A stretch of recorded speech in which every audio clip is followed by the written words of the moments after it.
Ok, donc bonjour Catherine Dufour. Alors vous savez il paraîtrait, j'ai entendu dire qu'il y a certaines personnes qui ne vous connaissent pas en France. Mhm. Donc vous pouvez réparer un peu cette lacune, cette injustice pour eux. Donc je me présente, donc je m'appelle Catherine Dufour, j'ai 50 ans cette année. Dans le civil, je suis informaticienne. Voilà, j'ai une activité annexe qui consiste à écrire des chroniques pour le monde diplomatique. Et puis je suis écrivain aussi, par vocation. Donc j'ai commencé par écrire de la fantasy, un peu imitée de Terry Pratchett. J'ai écrit une série de 4 livres, c'est une série qui s'appelle Quand les dieux buvaient. Donc Terry Pratchett, pour ceux qui ne connaissent pas, c'est un auteur britannique avec un humour pince sans rire qui me fait hurler de rire. Et il a écrit la saga du Disque Monde, il y a entre 30 et 40 tomes. Et donc pour ceux qui ne connaissent pas Pratchett, c'est dans la filiation des Monty Python, vous voyez, Sacré Graal et tout ça. Après ces livres de fantasy, j'ai écrit des livres de science-fiction pour qu'on prenne au sérieux. J'ai eu plein de prix grâce au goût de l'immortalité. J'ai écrit une suite qui s'appelle Outrage et Rébellion. Et après, je suis entrée comme auteur chez Fayard, où là, j'ai sorti plutôt des guides pratiques. Le premier, c'est l'histoire de France pour ceux qui n'aiment pas ça, comme son nom l'indique. Et puis le deuxième, c'est le guide des métiers pour les petites filles qui ne veulent pas finir princesse. Là aussi, c'est un petit peu comme son nom l'indique. J'ai écrit ça pour pallier au manque de modèles professionnels pour les filles jeunes et moins jeunes. Et j'ai aussi écrit La vie sexuelle de Lorenzo Accio, ça c'est pour les gens qui aiment bien Musset, c'est une étude un peu drôlatique de la pièce. Voilà. Ok, merci pour la présentation. Du coup, comme vous le disiez, vous avez commencé par de la fantaisie bourrée d'humour. Mhm. Pourquoi commencer par justement ça, par l'humour? Alors, parce que moi j'ai commencé à écrire, bon, comme beaucoup d'écrivains, c'est le cas aussi pour les dessinateurs. J'ai commencé à écrire dès que j'ai pu, hein, j'ai appris à lire toute seule, j'ai commencé à écrire à 7 ans. Et j'ai écrit en roue libre comme ça jusqu'à 30 ans. Je n'avais pas tellement l'utilité de me faire publier, parce que bon, ça consiste quand même à abattre des arbres pour faire de la pâte à papier. Jusqu'au moment où j'ai découvert Pratchett, et Pratchett m'a fait rire.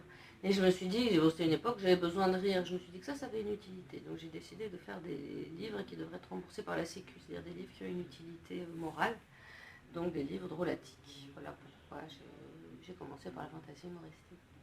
Et du coup, après, vous faites un virage à 360 degrés ou Mhm. un peu. Vous continuez par de la SF, Oui. par le goût de l'immortalité. Je sais pas si Mhm. c'est, je pense pas que c'est vraiment utile de le présenter, le goût de l'immortalité. Et dedans, vous dépeignez quand même un futur noir, désespérant, désespéré parfois. Pourquoi faire cette espèce de grand écart en fait? Alors là, d'abord parce que moi j'ai un fort goût pour la science-fiction là depuis. J'ai commencé à lire de la SF aussi très jeune, tout simplement parce que c'était à l'époque une littérature dite sans qualité, c'est-à-dire sans jugement. Excusez-moi, il y a mon téléphone qui fait du bruit. Je vais renvoyer un message. Donc, on reprend à...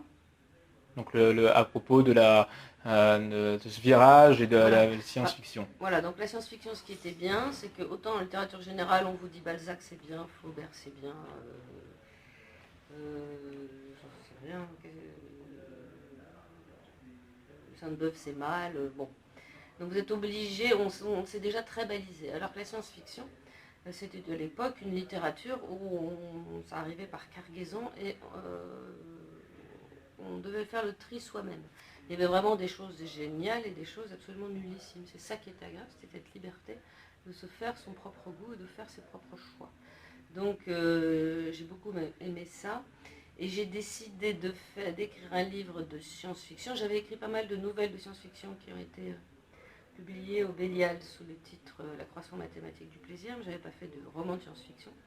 Alors ici même aux Utopiales, quand j'ai publié mes livres de fantaisie drôlatique, il y a quelqu'un qui m'a dit alors quand est-ce que tu nous fais maintenant un vrai livre, parce que la fantaisie est considérée comme Encore pire que la science-fiction peut-être. voilà, c'est comme une espèce de sous-littérature pour filles. Bon, donc de rage, j'ai écrit un livre spécialisé garçon, c'est-à-dire pas de sentiments, beaucoup de politique, une intrigue très foisonnante, très compliquée pour faire totalement mondialisé, à laquelle personne, même moi, comprend rien, mais comme ça donne l'impression au lecteur qu'il est face à un écrivain super intelligent et qui maîtrise son sujet. Enfin bon.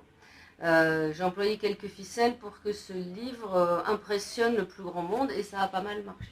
Voilà. C'était vraiment pour me prouver à moi-même que moi aussi je pouvais avoir des prix et écrire ce qu'on appelle un vrai livre, c'est-à-dire un livre un peu triste et sérieux. Ça, c'est une chose reconnue. En France, l'humour n'a pas une bonne presse littéraire, ce qui n'est pas du tout le cas aux États-Unis, où Pratchett a été anobli et vendu par container. Bon, c'est comme ça. Moi, du coup, en fait, en lisant le goût de l'immortalité, c'était pas tant la description sociétale qui m'avait, comme vous dites, autant impressionné. J'avais beaucoup été attaché par les personnages, par ce côté intimiste que vous avez voulu donner. J'étais plus attaché à ces personnages qu'à décrire plutôt une vraie dystopie, même s'il y avait des choses vraiment marquantes de noirceur dedans. Alors c'est une vraie dystopie, mais j'ai juste pris, je ne me suis pas fatiguée, j'ai pris les prévisions à 20 ou 30 ans de Greenpeace et je les ai projetées à 100, 150 ans. Donc effectivement c'est catastrophique, mais enfin on peut espérer que d'ici là l'humanité aura arrêté d'être bête et aura fait quelque chose pour sauver la planète d'une pollution irréversible. Donc ça on va pas dire que c'était facile, mais ça me paraît, si on continue comme ça, on arrivera probablement au monde que je décris, c'est-à-dire extrêmement pollué. Tout le monde vivant dans des tours, faute de pouvoir vivre à l'air libre, etc. Par contre, je me suis effectivement attachée à développer des personnages, et là c'est très marrant parce que c'est je crois pour ça que mon livre a plu, et je ne l'avais pas prévu. C'est notamment dans les relations mère-fille, il y a une héroïne, enfin du moins une narratrice, qui a elle-même une mère. Elle a avec des relations mère-fille de l'ordre du désastreux. Et là j'ai tout eu. Depuis ceux qui m'ont dit « Ah mon Dieu, cette pauvre fille écrasée par sa mère jusqu'après sa mort », jusqu'à « Ah mon Dieu, cette pauvre mère harcelée par sa fille jusqu'après sa mort ». Et donc là, j'ai vu beaucoup de gens projeter leur propre enfance malheureuse sur ces personnages-là. Je ne l'avais absolument pas calculé du tout. Sachant que moi, je m'entends pas mal avec ma mère. J'ai pas tout ce passif et ce pathos. C'était non voulu, en fait. C'était pas calculé. Voilà, c'était pas calculé, mais ça a visiblement, ces relations-là ont parlé à pas mal de gens.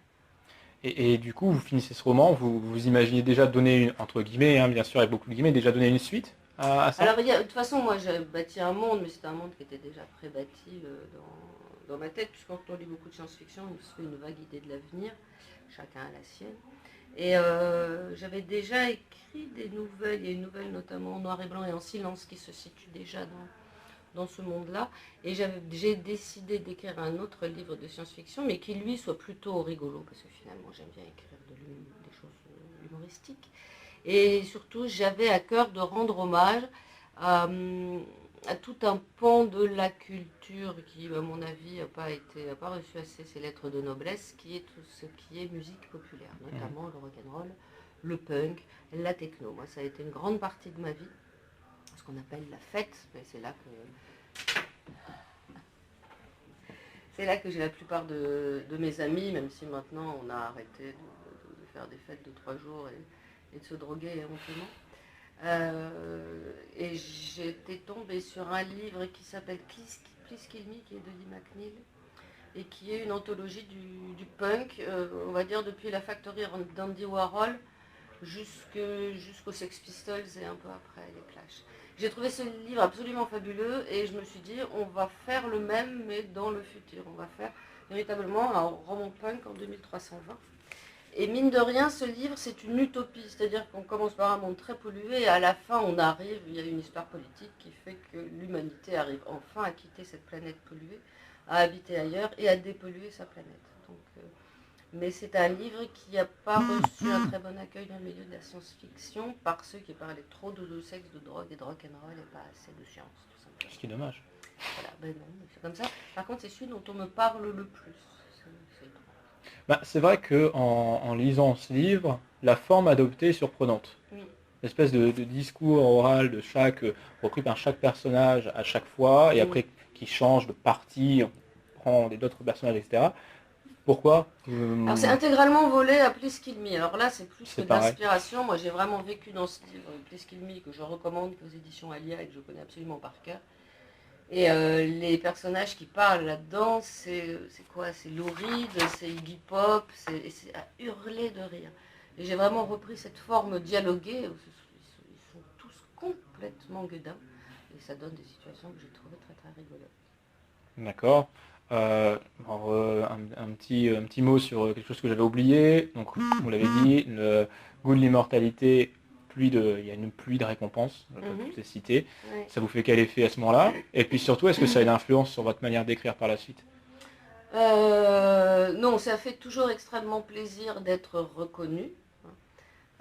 Faut pas non plus trop en attendre parce que sinon, dès que vous êtes plus reconnu, vous vous demandez ce qui vous arrive. Heureusement pour moi, j'ai été reconnue, j'avais quel âge? 40 ans et j'écrivais depuis l'âge de 7 ans. Donc j'avais l'habitude d'écrire sans reconnaissance, mais ça fait super plaisir d'être reconnu. En sens, ça va vous ouvrir un certain nombre de portes, ça va surtout vous permettre de discuter avec beaucoup de gens. Je pense que ceux qui ont un jour la chance d'être reconnus dans leur métier, quel qu'il soit, vous diront que c'est pas tellement le fait d'avoir les mollets qui enflent qui est intéressant. C'est plutôt le fait que tout d'un coup, ça va vous ouvrir des portes, des gens qui vont se mettre à vous parler, des gens qui ont le même centre d'intérêt que vous, et c'est ça qui est intéressant. Ça élargit le champ des possibles humains. C'est ça qui est intéressant plus que le reste, parce que finalement, on reste quand même dans le milieu de la science-fiction. C'est pas un milieu énorme. Je me suis pas mise à vendre tout d'un coup 300 000 exemplaires, donc il n'y a pas un effet. C'est quand même une bonne réussite, j'imagine, quand même, en librairie, en termes de vente, je pense. Non, la science-fiction, c'est jamais une très grande réussite. Mais le goût de Le l'immortalité, goût de l'immortalité. Non, il y a qu'Alain Damasio qui a réussi à vendre 100 ou 130 000 exemplaires. Mais non, c'est pas. Mais effectivement, ça fait plaisir d'avoir la reconnaissance du milieu. Et donc après, pareil, vous partez pour l'histoire de France. Pourquoi l'histoire de France? Alors il faut savoir que moi, c'est pas tellement que j'ai décidé d'écrire un livre, c'est le livre qui me tape sur l'épaule. En me disant, il faut absolument que tu m'écrives. Enfin, ça s'est toujours passé comme ça. Là, j'arrive peut-être à un âge où je vais peut-être pouvoir choisir. Mais jusque-là, tous les livres sont venus me voir en me disant, il faut que tu m'écrives. J'ai pas eu tellement d'intervalle entre les deux. Et l'histoire de France, ça vient directement de mon fils, à 10 ans, qui m'a dit, maman, Napoléon, c'est avant ou après Charlemagne. Et je me suis dit, c'est pas possible. Et j'ai décidé de lui écrire un livre, et je l'ai écrit en lui racontant au fur et à mesure pour pouvoir corriger ce qu'il ne comprenait pas. Et ça a donné l'histoire de France pour ceux qui n'aiment pas ça, qui était à la limite au début un petit peu pour jeunes. Donc j'étais allée voir Flammarion. Et ça s'est mal passé en ce sens où ils m'ont dit, ah bah oui, mais quand même, c'est pour un public jeune, donc il faut enlever tout ce qui est sexe et tout ce qui est mort, notamment les enfants morts. Alors, l'histoire de France, c'est de la politique. Si vous enlevez le sexe et la mort, il reste une phrase, il ne reste pas bien une messe. Voilà, donc ça n'a juste pas été possible. Et je l'ai envoyé chez Fayard parce que c'est un peu mon truc aussi. C'est à chaque fois que je repars comme ça dans une nouvelle direction, j'efface un peu tous mes contacts et je recommence à envoyer mes manuscrits par la poste. Et Ce qui explique le fait que vous avez été publié à plein de gens, en fait, différents. Voilà, en fait, là, c'était vraiment l'autre courant, puisque j'ai quand même rencontré dans le milieu, j'ai été édité par les éditions Nesty Vetnen pour la fantaisie, et c'est quand même dans ce milieu des littératures de l'imaginaire que j'ai rencontré Audrey Petit, qui avait publié Le goût de l'immortalité, etc. Mais là, pour repartir sur une autre direction qui est non pas la littérature de l'imaginaire, mais de la littérature blanche mainstream, je me suis dit, je ne peux pas utile que je me serve de mes contacts dans les littératures de... C'est plus rigolo de renvoyer ces manuscrits par la poste et puis de voir si vraiment ça plaît. De retenter. Voilà. Et donc ça a plu à Fayard. Et après, je suis restée chez Fayard pour le livre suivant. On en a parlé à un moment. Le livre suivant, c'est le guide des métiers pour les petites filles qui ne veulent pas finir princesse. Parce que je suis allée dans une grande surface au moment de Noël et j'ai trouvé un catalogue. Donc il y a des pages bleues pour les garçons, alors il y a des autos, des motos, des boîtes de petits chimistes, donc il y a vraiment non seulement il y a des métiers, boîtes de petits chimistes par exemple, mais il y a des moyens de visiter le monde auto, moto, tout ça. Mais les petites filles, non, elles ont le choix entre s'occuper d'enfants, faire le ménage, et bien s'habiller pour qu'un homme les choisisse. Donc j'appelle ça princesse, mais en fait c'est prostitutif. Mais surtout ça se fait au sein d'une maison. Il n'y a pas d'avion rose, de voiture rose, ni de moto rose. Donc ça implique non seulement des rôles qui sont extrêmement limités, qui sont limités au nécessaire, parce que bon, à un moment, il y a beaucoup de gens qui ont envie de se reproduire. Faire le ménage, on y est bien obligé. La séduction, tout le monde aime bien, mais on se limite à on va dire, d'un peu des besoins primitifs réalisés au sein du foyer. Et j'ai trouvé ça catastrophique. Et il est évident que toutes les filles que j'ai interrogées qui font, j'en sais rien, moi, informaticienne ou chercheuse d'or, elles disent toutes, oh bah oui, mais moi j'avais un poster de Marie Curie dans ma chambre. Il faut des modèles, sinon on n'arrive pas à les inventer soi-même.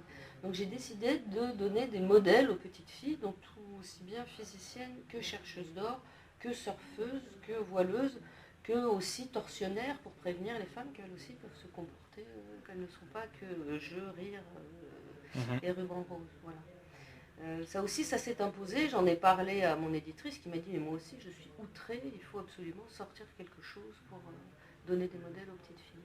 Donc en fait, ça se succède à chaque fois, mes livres. On ne peut pas dire que j'ai un plan de carrière déterminé au niveau éditorial.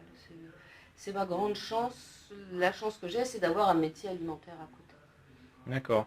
Du coup, vous avez répondu à un tas de questions en fait que j'avais par la suite, c'est très bien.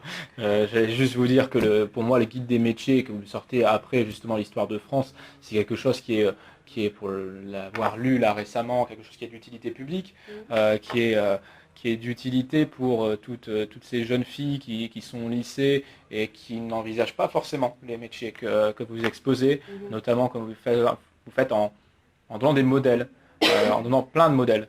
Vraiment des tas et des tas.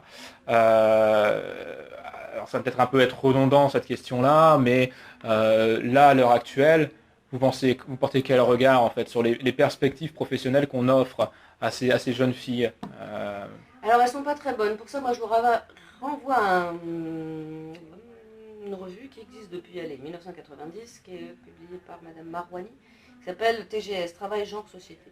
Donc depuis 1990, Marouani, elle va à la sortie des collèges et des lycées et elle demande aux jeunes filles, tu veux faire quoi dans l'avenir? Donc on note.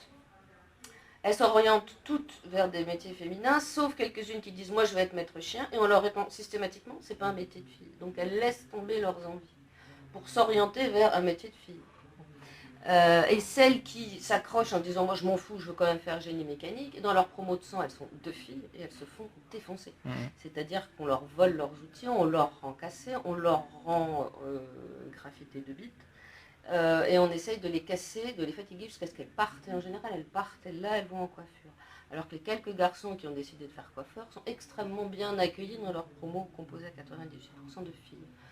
Donc il y a une volonté d'orienter les filles vers les métiers du care, c'est-à-dire le soin aux enfants, aux personnes âgées, l'esthétique, et donc de les empêcher d'accéder en gros au métier de pouvoir bien payer, avec beaucoup de technicité. Parce que si on a dit aux femmes sortez de chez vous et allez gagner votre vie, ça ne voulait absolument pas dire sortez de chez vous et allez voler au salaire des hommes, ça voulait dire sortez de chez vous pour continuer à faire la mère au foyer, mais au niveau de la société. Donc à partir du moment où on veut sortir les femmes de là, on a du souci à se faire, parce qu'il y a eu vraiment un mieux entre les années 60 et les années 80. Les années 60, il n'y avait pas une femme qui était enseignant-chercheur, il n'y avait pas une femme à Polytechnique. Tout d'un coup, il y a eu une femme qui est entrée à Polytechnique et en plus elle était major. On s'est mis à avoir 20% d'enseignants-chercheurs, tout ça dans les années 80, c'est bien parti. Vous demandez à n'importe quel, par exemple, enseignant-chercheur femme actuellement, elle vous dira on est toujours à 20%. Ça fait 10-20 ans qu'on plafonne, et on fait pire que plafonner, j'ai l'impression qu'on régresse quand même un peu. Et où que ce soit, quel que soit le métier, même le plus féminisé du monde, moi je ne sais pas, on va dire dans l'assistance aux personnes âgées, vous allez trouver au niveau des catégories C, au niveau, on va dire, bac moins de 90% de femmes. Et dès que vous arrivez en cadre intermédiaire, ça va être matinée homme-femme. Et quand vous arrivez aux instances dirigeantes, il n'y a que des hommes. À l'Assemblée nationale, c'est une masse d'hommes. Les gouvernements sont composés massivement d'hommes. Ni Hollande ni Sarkozy ne sont des femmes. Et vous regardez les dirigeants de CAC 40, c'est uniquement des hommes qui ont des boards qui sont essentiellement composés d'hommes. Après, on pourrait aussi dire que non seulement ce sont des hommes, mais en plus ils ont plus de 50 ans, et par là-dessus, ils sont quasi tous blancs, sauf les rares qui sont jaunes. Donc il y a un véritable souci social qui ne s'arrange pas. Ça s'arrange pas. Moi, je regarde en me disant, petit à petit, on va gratter. Effectivement, à l'Assemblée nationale, ils ont fait un effort.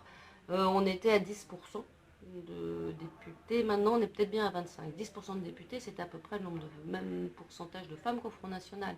Et je vous parle de ça en 2008. Donc c'est pas très bien.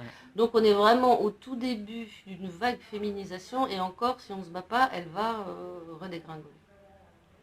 Voilà pourquoi mon livre, au moment je me suis dit, est-ce que c'est pas un peu inutile parce que la moitié de la route est faite et tout le monde en a conscience. En fait, non, pas du tout. Pas du tout, non. Non. Pas du tout. Là, ça fait un petit moment qu'on n'a pas lu d'œuvre de vous. Vous avez des projets là en ce moment? Alors, on n'a pas lu d'œuvre de moi. Alors, le dernier que j'ai publié, effectivement, c'est en 2014. J'ai rien sorti en 2015. Alors, je travaillais sur plusieurs projets qui n'ont pas abouti. C'est un peu l'orientation qu'il y a maintenant, c'est-à-dire qu'un écrivain est quand même pas mal sollicité dans comment est-ce qu'on va appeler ça comment ils appellent ça? C'est des projets transmédia. C'est-à-dire qu'on ne vous demande plus un livre, on vous demande un livre, des nouvelles, finalement une bible, un synopsis, d'imaginer un jeu vidéo, une série, télé, un film. Et ce sont des gros projets chronophages qui aboutissent d'ailleurs pas forcément. Ensuite, j'ai aussi travaillé sur un thriller qui n'a pas forcément trouvé preneur parce que je ne suis pas certaine de sa qualité, que je n'ai pas forcément l'obligation de le sortir. Il faut que je le sorte pour exactement son lectorat, qui n'est pas mon lectorat habituel. Donc là-dessus, j'ai un livre, j'ai écrit un livre, mais je ne l'ai pas sorti parce que je l'ai énormément retravaillé. Il va falloir encore que je le réoriente. Et puis, je suis aussi sur un autre livre là depuis, mais là, ça va faire un an. Hein, qui serait lié au Bataclan, parce que moi j'ai absolument pas risqué ma peau dans la fosse du Bataclan. Par contre, j'étais coincée dans un bar à l'arrière du Bataclan. Les gens qui fuyaient le Bataclan, ils suivaient le passage à l'eau et pouf, ils tombaient dans ce bar-là. Donc j'ai vu des tas de gens très jeunes, de l'âge de mes enfants, couverts de sang. Donc j'ai été, on va dire, j'ai été absolument horrifiée par cette espèce de guerre aux jeunes.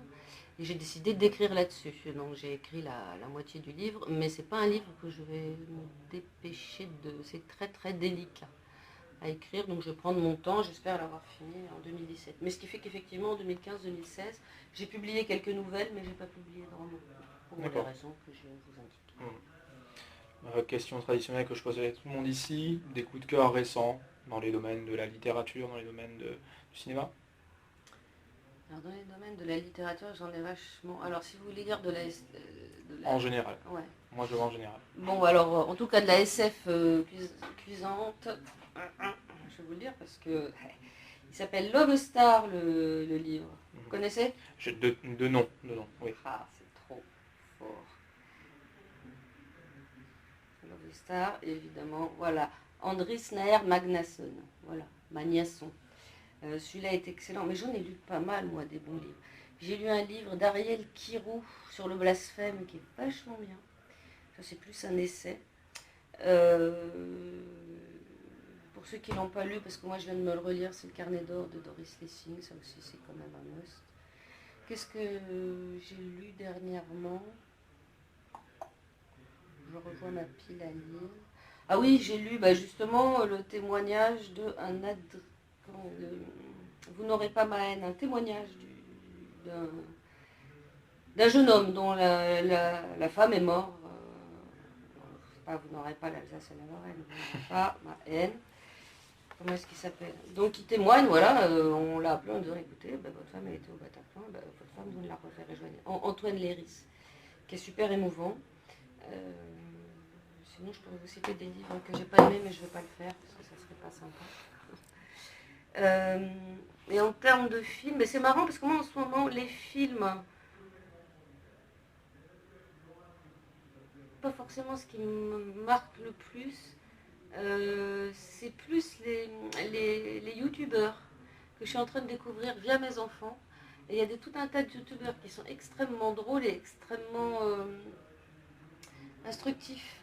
Je vous revois notamment, si vous les connaissez certainement, il y a Y Penser, qui d'ailleurs a fait la première partie de l'exoconférence d'Antoine Astier, Oui, qui était aux Utopia l'année dernière.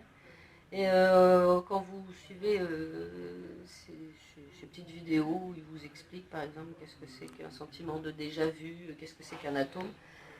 Il a aussi plein de copains comme Axolot, comme qui font un travail remarquable.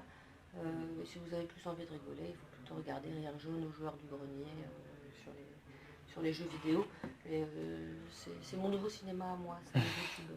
Ça change, un nouveau média. Belle façon. Écoutez, merci beaucoup. Merci à vous. Et puis, qu'est-ce que vous diriez pour le mot de la fin pour une jeune fille, princesse punk, qui ne veut pas, qui veut être princesse, mais qui hésite avec le punk, etc. Qu'est-ce que vous dites pour les jeunes filles qui n'ont pas encore lu ce guide, justement, sur ce qu'il leur est possible? Qu'il faut toujours suivre sa pente pourvu que ce soit en montant. C'est-à-dire que pour réussir sa vie, on va avoir tendance à suivre ce qui est raisonnable. Or, on n'est pas bon dans ce qui est raisonnable, on est bon dans ce qu'on aime. Donc, il faut faire ce qu'on aime, mais dedans, il faut y aller à fond, il faut être le meilleur. Voilà. Il vaut bien mieux suivre ce qu'on aime, mais comme un gnou, adorer ça, et là, on est sûr de s'en sortir quel que soit ce qu'on aime, sauf si c'est l'assassinat de petite grand-mère, que de faire un truc raisonnable où on va être moyennement moyen et on va finir alcoolique et dépressif, ainsi que chômeur à 40 ans. Mais c'est vraiment important, à un moment d'identifier, à un moment si vous aimez, vous adorez le jeu vidéo et tout le monde vous dit c'est pas comme ça qu'on gagne sa vie, allez-y, faites ça 16 heures par jour, devenez programmeuse de jeux vidéo, vous allez inventer d'autres formes d'expression. Si vous aimez vraiment ça, que ça vous passionne vraiment, foncez. Deuxième chose, quand on est jeune, on change et on change vite. Donc si au bout de 2 ans, le jeu vidéo vous ressort par les trous de nez, parce que finalement, c'était pas ça votre vérité, il n'y a pas de problème, vous faites un virage à 190 degrés. De toute façon, ça vous servira un jour. Mais il ne faut surtout pas hésiter à se tromper. Ça, c'est, je crois, le premier des conseils. Surtout, n'hésitez pas à vous tromper. Très bien, merci beaucoup.